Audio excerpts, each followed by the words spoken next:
فيلم السرب هو فيلم مصري جديد ونوعيته هي دراما سلاش حربي، وبيحكي عن حادثة حقيقية واللي هي قتل مجموعة من المصريين القبطيين على ايد مجموعة ارهابية معروفة جدا.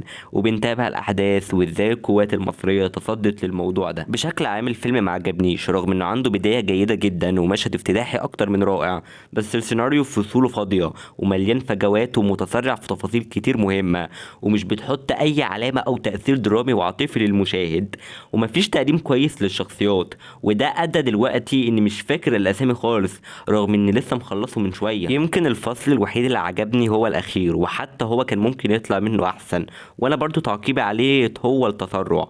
العناصر اللي تميز فيها هي المؤثرات الصوتية ومشاهد الطائرات الحربية، لكن الأكشن كان محبط جدا، ودي مشكلة بيعاني منها المخرج أحمد نادر جلال مؤخرا. الأداء التمثيلي الأفضل هو محمد ممدوح، وده في نطاق الفيلم لأنه بشكل عام هو أداء متوسط منه.